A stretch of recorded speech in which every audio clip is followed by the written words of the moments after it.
हमको बिसार कहाँ चली। सच ही है, कहाँ चल दिए हम सबको यूं ही रोता बिसूरता छोड़कर। राग नगद ध्वनि कानड़ा की बंदिश के ये बोल आज आर्तनाद करते हुए पूछ रहे हैं कि इन शब्दों को जीवंत करने वाले स्वर आज एकाएक खामोश क्यों हो गए हैं।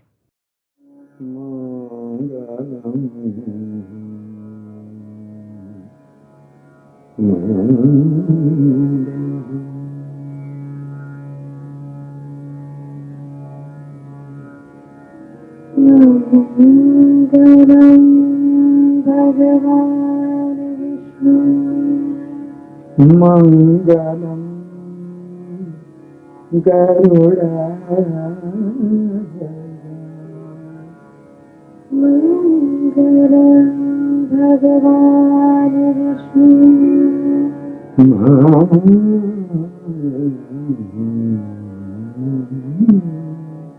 भगवान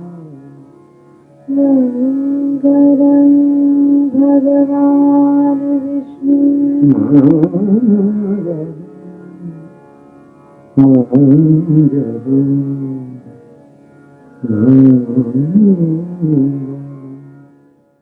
मैं पंडित जसराज जी की मेमोरी को नमस्कार करती हूँ। पंडित जसराज जी भारतवर्ष के प्रमुख श्रेष्ठतम कलाकारों में थे और सदियों तक उनका नाम लिया जाएगा। वो संगीतकार थे, गीतकार थे, संगीतज्ञ थे, कंपोज़र थे, वोकलिस्ट थे। कुछ भी उनके लिए कहना कम पड़ेगा। आश्चर्य की बात यह है कि जसराज जी की प्रतिभा तो थी ही, लेकिन उनका व्यक्तित्व ऐसा आकर्षक था कि चाहे बूढ़े बालक, स्त्री पुरुष, चाहे संगीत जानते थे नहीं जानते थे, सभी उनके दीवाने हो जाते थे। उनकी वो जो आवाज़ सुरीली तो थी ही, लेकिन आवाज़ में भी एक नशा था। और उनकी जो आंखें लंबी लंबी कांगड़ा की पेंटिंग की तरह, गाते वक्त जैसे उनकी आंखें एक स्वप्न देखती थीं और उसी स्वप्न की सृष्टि में वो अपने सुनने वालों को ले जाते थे, चाहे दर्शक हों, चाहे रेडियो पे सुन रहे हों, सीडी पे सुन रहे हों। जसराज जी की आवाज़ एक सेकंड में पहचानी जा सकती थी।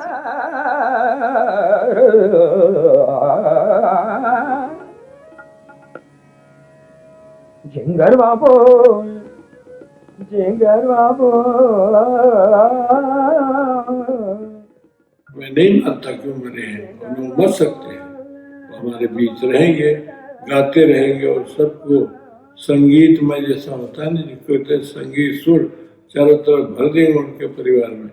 उनका नाम है पंडित जसराज। हम नहीं, सारी दुनिया उनको सुनती है और सारी दुनिया में घूमते रहते हैं। जब भी स्टेज पे बैठते हैं तो लगता है शेर आ गया। वाह, क्या प्यारी आवाज़, क्या हम लोगों का साथ, क्या हम लोगों का हंसी मजाक, क्या हम लोगों का मिलना जुलना। जब भी कार्यक्रम के बाद में मिलते हैं तो एक प्यार, एक झगड़ा, एक जो मजा आती थी उसको मैं कभी नहीं भुला सकता।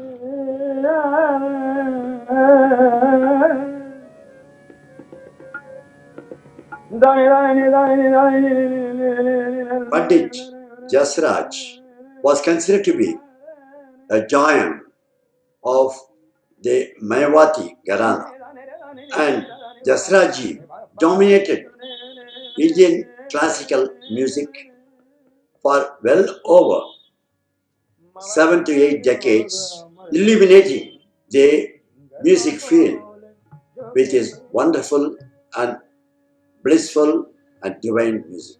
The diction, the importance for Sahitya Bhava, the emotion and the Raga Alapana, and the supreme rhythmic dexterity, because earlier, before you took music, he was playing on the tabla. So, the tripod of Sangeeta, known as Bhava, Raga and Tala, they really played a very great role in the music of Pandit Jasraj. In fact, Jasraj ji had an open mind to absorb, incorporate all the best from the genres of our music, and he created his own Bani, Jasraj Bani. It was followed also very widely by the music fraternity. He gave this Vidyadana to innumerable disciples all over the globe. घनगर जत बरसर बूंद बूंद घनगर जत घनगर जत बरसर बूंद बूंद घनगर जत बरसर बूंद। मात्र उन्होंने अपने लिए विद्या हासिल नहीं की, जीवन भर में उन्होंने बहुत सारे शिष्य शिष्याएं तैयार किए, और ये भी गुरु के कर्तव्य का निर्वाह करना बहुत कठिन होता है। उन्होंने जो प्रतिभाशाली संगीतकारों को जन्म दिया, मैं जन्म दिया इसलिए कह रही हूँ कि एक जन्म माता देती है, दूसरा जन्म गुरु देते हैं। तो जसराज जी ने एक पूरी पीढ़ी तैयार की है जो इस संगीत की परंपरा को, हमारे भारतीय संस्कृति की परंपरा को आगे ले जा रहे हैं।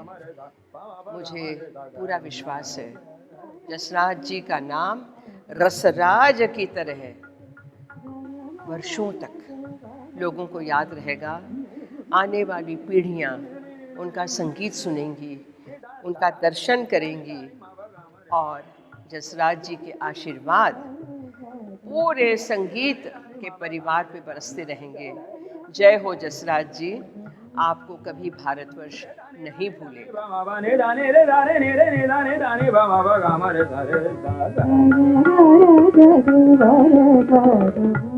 लगभग 1960 का समय था। अवसर था आकाशवाणी का अखिल भारतीय कार्यक्रम, नेशनल प्रोग्राम।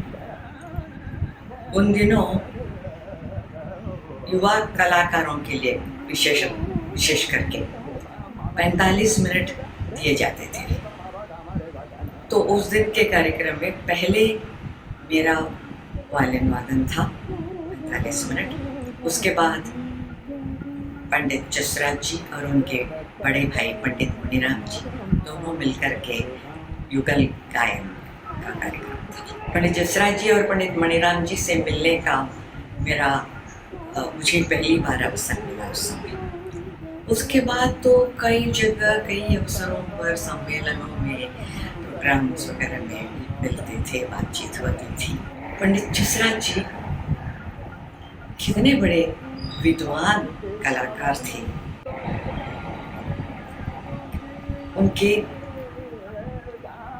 नगण्य प्रोग्राम्स, यानी गिनती कितनी है ये कह नहीं सकते हैं। हमेशा वे बिजी रहते थे। He was the busiest artist, I can say। तो और लोग बात जो है रात भर बैठकर उनके गायन को बड़ी तल्लीनता के साथ आनंद विभोर होकर के सुनते थे। पंडित जसराज जी के निधन से पूरे संगीत क्षेत्र के लिए जो क्षति हुई है उसको हम शब्दों में वर्णन नहीं कर सकते।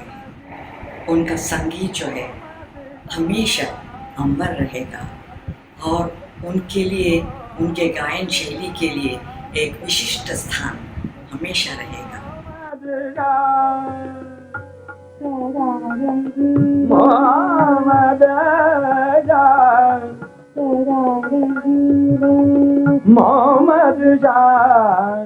अभी कुछ दिन पहले अमेरिका में मैं गया था प्रोग्राम के लिए। मेरी बहू साथ में थी, मेरे लड़के की वाइफ। उन्होंने रास्ते में 2-4 लोग खड़ा कर दिया अपने शिष्यों को, कहा कि आप रास्ते से क्रॉस नहीं कर सकेंगे, मेरे घर के बाहर से ही आप जा रहे, लेकिन जब तक गाड़ी नहीं रुकेगी आप जा ही नहीं सकते। जब मैं उतरा तो कुछ दिन पहले मेरा बर्थडे था, मैं तो भूल भी गया था। उन्होंने कहा कि आइए, बहुत अच्छा किया, बहुत कभी नहीं भूलूंगा, अंदर चलिए। वहाँ एक केक में ये शुगर लेता नहीं, लेकिन वो केक की जगह वो कलिंगड़ जिसको हम कहते हैं, कलिंगड़ को काट के उन्होंने केक बनवाया था और अपने हाथों से खिलाया, कहा कि यहाँ बर्थडे मनाऊंगा आपकी, और जब खाना पीना हो जाए तो आप जाइए जहाँ मर्जी हो। मैं सच बता रहा हूँ कि ऐसा प्रेम, ऐसा विचार और ऐसा जो हमारा जो साथ है, उन्होंने ऐसा निभाया, ऐसा कुछ किया कि मैं कभी नहीं भूल सकूँगा। और ये मुझे लगता है कि हम भी एक परिवार के थे, एक परिवार के हैं और एक परिवार के रहेंगे। तो भगवान इनको जहाँ भी हो, इनकी आत्मा को शांति दे और हमेशा म्यूजिक में ही रहें और हम लोगों से मुलाकात होते रहे। हम फिर जैसे गाते बजाते थे वैसे ही गाते बजाते रहें। और मैं तो सच्ची में बहुत मिस कर रहा हूँ, लेकिन मुझे लोगों ने कहा कि आप बस इनका रिकॉर्डिंग, जहाँ भी कोई मिस करे उनका रिकॉर्डिंग सुनिए, उनको बोलिए, सलाह कीजिएगा, उनका रिकॉर्डिंग सुनिए। कलाकार कभी नहीं मरता, मर ही नहीं सकता, क्योंकि उनकी आवाज़ है, उनका जो वाद्य का साउंड है वो सबको मिलता है, सारी दुनिया को मिलता है। तो मैं चाहता हूँ कि आप लोग सब याद करके जब भी उनको सुनना हो उनको सुने और बस यही सोचें कि हमारे सामने बैठ के परफॉर्म कर रहे हैं।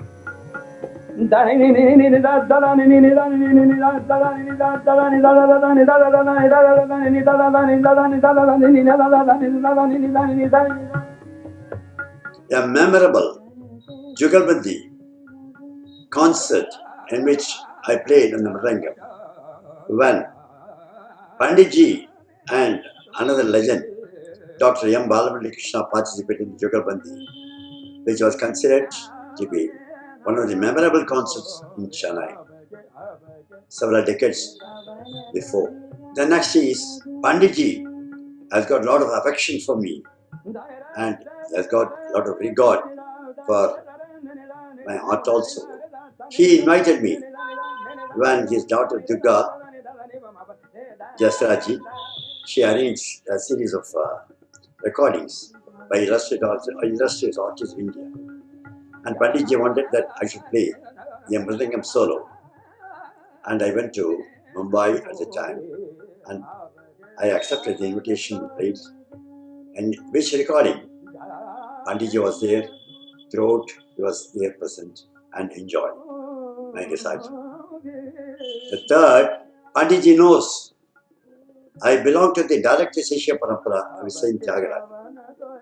So, in one of the visits to Chennai, when he was there for some important program in Kalakshetra, he came and gave a call to my house, said, Shivaramanji, I am going to come there, I am going to do pranams for your great father, I am going to be with you and your family members for some time. He did namaskar for my father and then said, Shivaramanji, I want to sing before your father. I brought the harmonium. And then he was ready. Only close family members were there for this divine musical recital by Pandit.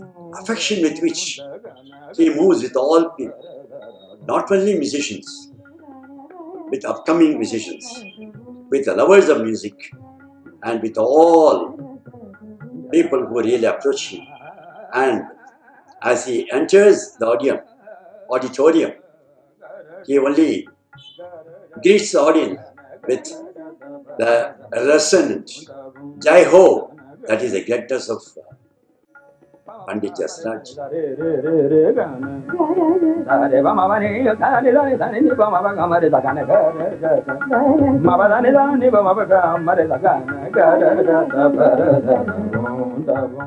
It is indeed a daunting task to speak about, to pay homage to a great human being, a great musician, a great legend, a Yuga Purush, such as Pandit Jasraj. He was truly very special because it is difficult to understand how he did what he did in his lifetime. But one thing is for sure, he was extremely aware of himself as a person, as a human being, deeply aware of his music, also of the world at large. Which is why his music not only had great classicism, great scholarliness, but also was extremely appealing to the masses. The person right in the last row of the crowds that thronged to listen to him would be as satisfied, as happy, as emotionally content listening to his music as the person sitting right in the front row.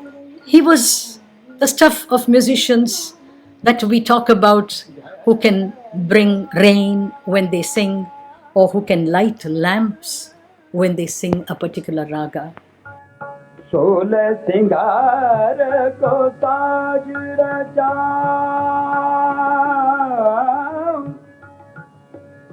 रचाऊं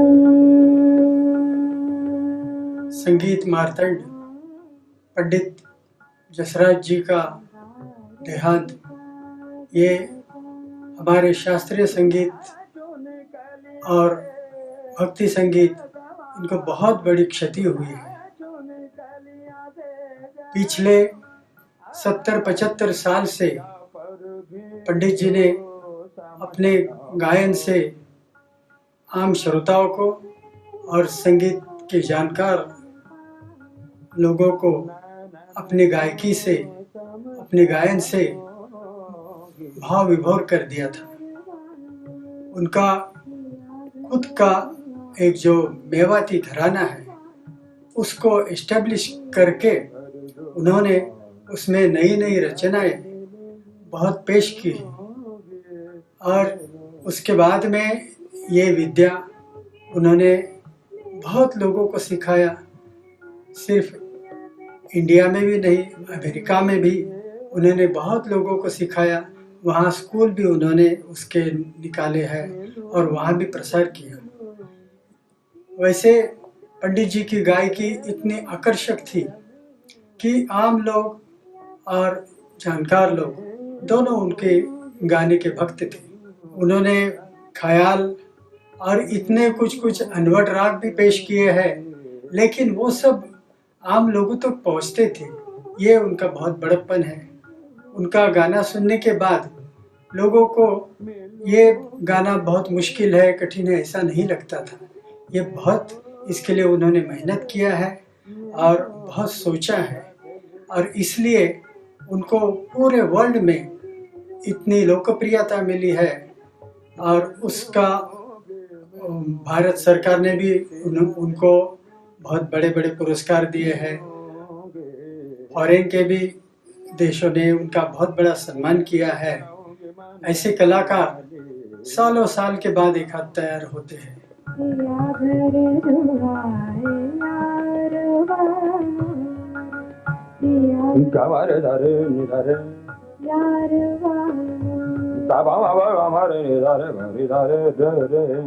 To be able to merge all the influences in his life, be it Haveli Sangeet, which he deeply studied, be it Drupad, that he studied very arduously, or be it the classical Gayaki that he inherited from his family. He was so easily able to merge all of it, with the result that his music had not only Shringar Ras, Bhakti Ras, but all the Navarasas. A voice which was age-defying. It traversed 3 octaves so easily. When he sang in the lower register, it seemed as though he was diving deep into the ocean. When it was the middle register, you felt a meditative stillness and you were at peace with yourself and the entire world. And when he traversed the top octave, it was like as though he was reaching out for the skies, reaching out for divinity itself. The ornamentations that he used, be it the meaned or the sliding notes one to another, or the khandswara, which is the use of grace notes, the murkis, or the use of clustered notes, or was it the gamakas, the oscillations? Each one of them was rendered impeccably and beautifully. Pandit Jasraj के साथ मेरा संबंध लगभग 38 वर्ष का रहा है और मैं समझती हूँ कि अगले 38 वर्ष यदि मैं जीवित रही तो जितने भी वर्ष मैं रहूँगी उतने वर्षों का होगा, क्योंकि पंडित जसराज एक ऐसा व्यक्तित्व है जो व्यतीत नहीं हो सकते। उनकी स्मृतियाँ, उनका प्रेम, उनका स्नेह जैसे मेरे जीवन में हमेशा वो सौभाग्य बन करके आए हैं। तो मुझे एक नौकरी के इंटरव्यू के लिए कहीं से बुलावा आया, उन दिनों मैं दिल्ली में थी, और उस दिन पंडित जसराज का कार्यक्रम था। मैंने पंडित जी से कहा था कि मैं आपका कार्यक्रम सुनने अवश्य आऊंगी, तो उन्हें मैंने मना कर दिया। लगभग 1 महीने के बाद फिर से उन्होंने बुलाया और इत्तेफाक से तब भी पंडित जी का कार्यक्रम था। मैंने पंडित जी से क्षमा मांगी और मैं इंटरव्यू देने के लिए वहाँ जाने की तैयारी करने लगी। लेकिन मेरे मन में कहीं एक मलाल था कि मैंने पंडित जी का कार्यक्रम छोड़ा है। और विश्वास मानिए, उस दिन सुबह मैंने हैदराबाद में अपना टेलीविज़न जब चलाया तो सामने पंडित जी का कार्यक्रम आ रहा था, चलो सखी सौतन के घर जई हैं गुर्जरी तोड़ी में। मुझे लगा ये तो बहुत अच्छा शगुन हुआ मेरे साथ। मैं गई, मुझे वो नौकरी मिल गई विशाखापट्टनम में। तो ये तो एक भौतिक सौभाग्य है, लेकिन बहुत सारे ऐसे क्षण मेरे जीवन में आए हैं। कमानी ऑडिटोरियम में एक दिन पंडित जी गा रहे थे और मुझे ऐसा महसूस हुआ कि चारों ओर जैसे सुगंध ही सुगंध फैल गई है। मैंने अपने आसपास देखा कि कोई इधर उधर इत्र लगा करके आया हो, न तो कोई नया व्यक्ति आया था, और मैं सामने की रो में बैठी हुई थी। ना वहाँ कोई ऐसी पुष्प सज्जा थी जहाँ से अचानक से सुगंध आने लगी। वो सुगंध मेरे साथ लगभग 10 दिन तक रही। न्यूयॉर्क में कॉन्सुलेट में पंडित जी का कार्यक्रम था। उनके गाने को सुनकर ऐसा महसूस हुआ कि सामने भगवान श्री कृष्ण ऊपर से और राधा जी और गैया वो वहाँ हैं, और पंडित जी के सिर के ऊपर ऐसे प्रकाश बिंदु बहुत फैल रहा है। मैंने ये अनुभव वहाँ बैठे बहुत सारे लोगों के साथ साझा किया बाद में।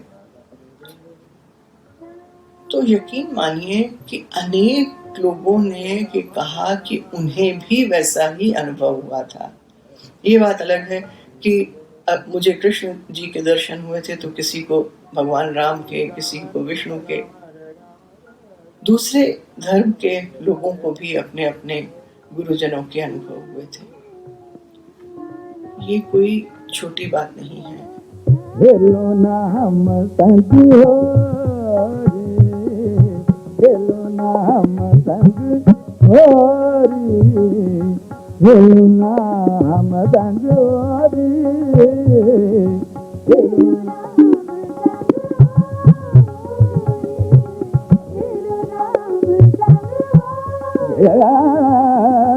खेलो नाम संग होरी Hari Hari,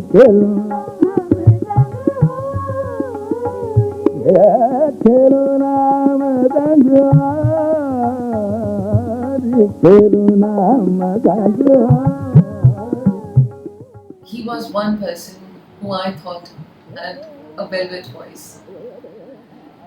It's been a very long association with Shri Baba Harivallam Sangeet Mahasabha. In fact, I would say that Pandit Ji's career was more or less launched at one of the Sabha's programs when Pandit Ji gave a guest appearance.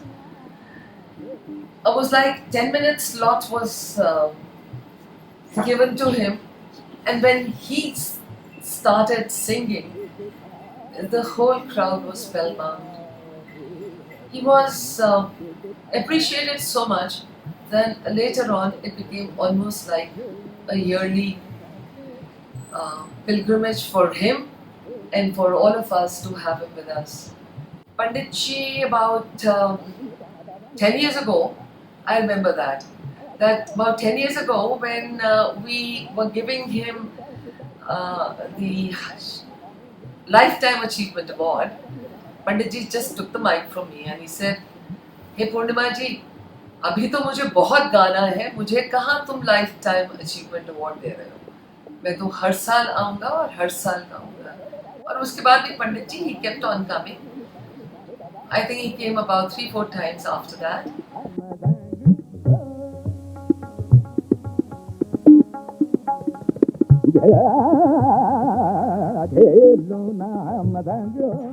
Pandit Jasraj मेरे लिए सिर्फ एक नाम नहीं है। पंडित जसराज पिता समान व्यक्ति है मेरे लिए। हमारे परिवार के और उनके परिवार के इतने घनिष्ठ संबंध थे कि मुझे हमेशा उनसे बात करते हुए एक अलग गरिमा महसूस होती थी और मैं उनको प्यार से, स्नेह से बापूजी बुलाया करता था, जो कि सारी उनके जो नज़दीक के लोग थे उसी नाम से उनको पुकारते थे। बापूजी का और मेरी संस्था पंचम निशा शुरू होने से पहले, मतलब तकरीबन 1972-73 से संपर्क आया। व्यक्तिगत स्तर पर पंडित जसराज जी यानी कि बापूजी मुझे हमेशा एक जिंदा दिल इंसान, जिनका दृष्टिकोण दुनिया की तरफ देखने का हमेशा सकारात्मक है, ऐसा मुझे प्रतीत होता था। उनकी कई महफिलें सुनी और मेरे जैसे अनगिनत उनके रसिक श्रोतागण हुए, लेकिन पंचम निशा शुरू होने के बाद जो मेरा उनके साथ एक अलग सा नाता निर्माण हो गया। एक आयोजक के रूप में मैं जब भी उनके पास जाता था तो वो हमेशा मुझे अपने बेटे की तरह ही सम्मान देते, बिठाते, बड़े प्यार से बात करते। और विशेष बात यह कि 1996 से लेकर आज, मतलब तकरीबन 24 साल, मेरे किसी भी प्रस्ताव को बापूजी ने नकारा नहीं है। 2001 में मैंने बापूजी से कहा कि बापूजी, मेरे मन में एक कार्यक्रम करने की इच्छा है।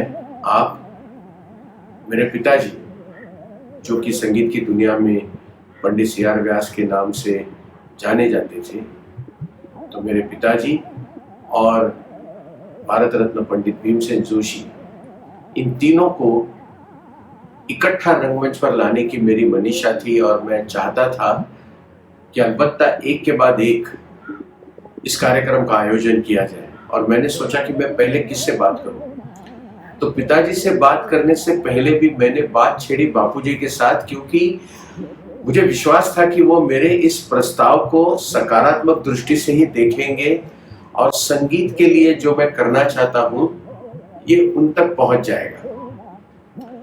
मैंने बात की तो बोले, शशि बाबू, मुझे प्यार से शशि बाबू बुलाते थे, उन्होंने कहा कल्पना बड़ी अच्छी है, मैं तो तैयार हूं, और एक शर्त है मेरी कि मैं पहले बैठूंगा, क्योंकि ये 3 कलाकारों के बीच में मैं अनुज हूं।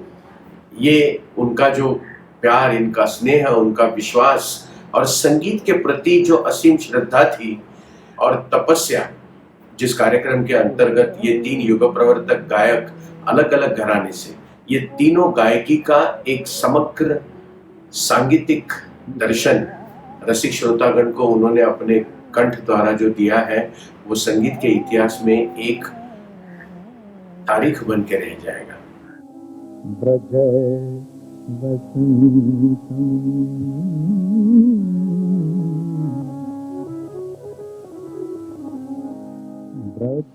पंडित जी के साथ हर व्यक्ति को ये महसूस होता था कि वो सबसे अधिक प्यार उसी से करते हैं। स्वाभाविक है, मुझे भी लगता था। और जब जब मैं पंडित जी को गाना सुनती और उनसे कहती कि वाह क्या है, आप भगवान करे ऐसे ही गाते रहें, ऐसे ही गाते रहें, हमेशा गाते रहें। तो पंडित जी कहते थे कि मुझे हमेशा यही दुआ करो कि जब तक मैं रहूं तब तक मैं गाता रहूं। और ऐसा ही हुआ। पंडित जी अपने अंतिम क्षणों तक गा रहे थे और सबके साथ दुआएं बांट रहे थे। जन्माष्टमी के दिन 9 वर्ष पहले मैंने पंडित जी की जीवन यात्रा लिखना प्रारंभ किया था और अब जन्माष्टमी के दिन पंडित जी का मेरे पास जब वीडियो कॉल आया तो मैं उनसे कह रही थी कि रानी तेरो चिरजीव वो गोपाल, पिछले 2 बार जब उन्होंने गाया था तो मुझे कैसा कैसा महसूस हुआ। मैं उनसे अपना अनुभव बांट रही थी और पंडित जी ध्यान से सुन रहे थे कि कोई बात नहीं, ठीक है। उनकी स्मृति को कोटिशः प्रणाम करती हूँ। पंडित जी, आप ईश्वर की संस्तुति में वहीं गए हैं, आप वैकुंठ में उनके लिए गाइए, उन्हीं के लिए गाइए और आपकी आवाज हमारे कानों में सदैव रहेगी।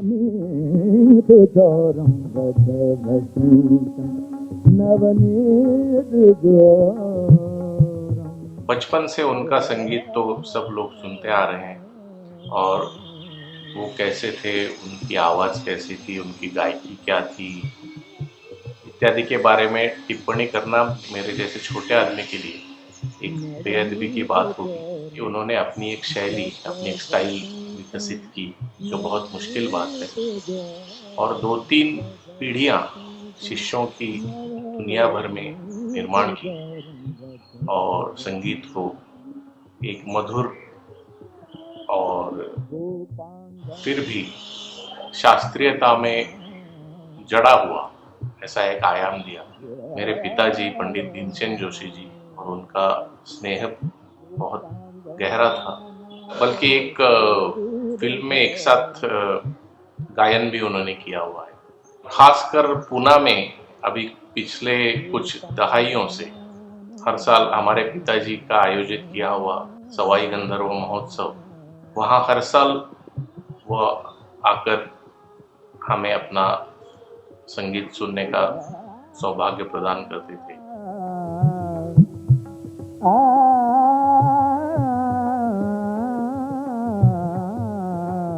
Organized a program for Panditji in one of the private clubs, and it was an open air program. There were a lot of people sitting, and I remember the date. It was 10th of May. The days when it is hot and warm, and Panditji started his Malhar at about 8:39. When he was singing, all of a sudden, from where we don't know, but it started whistling. And Panditji just went up and he looked up and he said, Jai Ho, Jai Ho.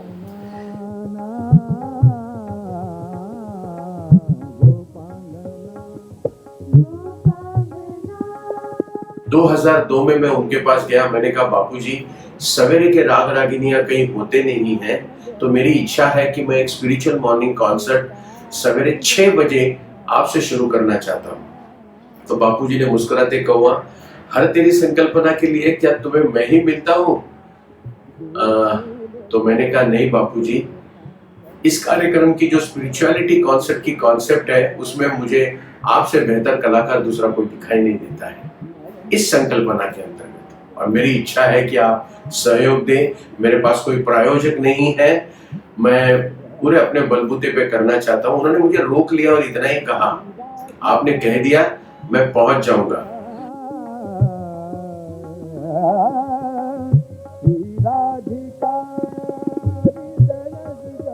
शास्त्रीय संगीत का इतना बड़ा साधक युगों युगों में ही आता है, और गायकी की उन्होंने जो एक परंपरा स्थापित किया है, उसके मूल्यों को जो स्थापित किया है, और भगवान के प्रति हम लोग तो मानते हैं कि शास्त्रीय संगीत भगवान से साक्षात करने का एक सबसे सशक्त माध्यम है। तो भगवान के प्रति जो उनके मन में समर्पण था, जो श्रद्धा थी, उससे उनके गायकी में वो सुनने को मिलता था। और इसी बात से लोग एकदम उनके कायल रहते थे उनके गायन सुनने के लिए। और बहुत दुखद दिन है आज हम लोगों का, और हम लोग से तो वो बहुत करीब के रहे, एकदम घर के हम लोगों के थे, और इतने शॉर्ट नोटिस में भी आके मंदिर में अपना परफॉर्म करते थे। और इस बार कोरोना की वजह से हम लोग संगीत समारोह नहीं कर पा रहे थे, तो बल्कि उन्होंने फ़ोन करके हमको कहा कि हनुमान जयंती के दिन हम सुनाएंगे हनुमान जी को, और उन्होंने हनुमान जयंती के दिन भी सुनाया। और 3-4 दिन बाद जो संगीत समारोह का स्लॉट था, डिजिटल माध्यम से उन्होंने न्यू जर्सी से गायकी अपने हनुमान जी को सुनाई। हमको क्या पता था कि ऐसे अचानक पंडित जी छोड़ के जाएंगे, और उनका रिप्लेसमेंट देखिए वो असंभव है। वे स्वर जो पंडित जी के इशारों पर तीनों सप्तकों में निर्बाध अटखेलियां करते थे, आज एकाएक खामोश हो गए हैं और बदहवास होकर अपने उस अनोखे सर्जक को ढूंढ रहे हैं। वे सारी बंदिशें जो पंडित जी के स्वर सामर्थ्य से अजर अमर हो गई थीं, आज अपने उस रचयिता को खोज रही हैं। वे सारे स्वर, वे सारी बंदिशें आज एक तरह से अनाथ हो गई हैं। समाज बाहर के वे सारे भंवरे पता नहीं क्यों गुमसुम से हो गए हैं, शांत हो गए हैं। वो सारी पुरवाई जो चलती थी पंडित जी के स्वरों के झोंके से, आज एकदम खामोश होकर बंद हो गई है। पता नहीं अचानक सारे स्वर एकदम से क्यों खामोश हो गए हैं। राग अड़ाना में बंदिशें तो और भी बनेंगी, लेकिन अब शायद माता कालिका दूसरी बार नहीं बन पाएगी। और इसीलिए ऐसा लगता है, बार बार कहने को मन करता है, भरी नगरियां तुम बिन सूनी, अखियां निस दिन बरस रही, लाख सलोनी या जगमाही, हम ही काहे तुम छले, हमको बिसार कहाँ चले। एक ऐसे अनोखे स्वर सम्राट जो सिर्फ अपने स्वरों के लिए नहीं जाने जाते थे, अपनी मानवीय संवेदनाओं के लिए जाने जाते थे, अपनी भावात्मक अभिव्यक्ति के लिए जाने जाते थे, क्योंकि वे सिर्फ गले से नहीं गाते थे, उनका पूरा रोम रोम उस गान में कहीं न कहीं डूब जाता था। और जब वे स्वयं उनका रोम रोम उस गान में डूब जाता था, तो वो श्रोताओं को भी आकंठ उसमें सराबोर कर देता था। पंडित जसराज के जाने से जो रिक्तता पूरे के पूरे कला जगत में आई है, उसे भर पाना शायद वर्षों तक संभव नहीं हो पाएगा। और इसीलिए बार बार याद करके आपको हम यही कह सकते हैं, सुमिरन कर ले मेरे मना, सुमिरन कर ले मेरे मना। आपने तो कह दिया जा जा रे अपने मंदिरवा, लेकिन क्या हम सब के लिए आपको भुला पाना इतना आसान है? पंडित जी, आपको हम सब की भावभीनी श्रद्धांजलि।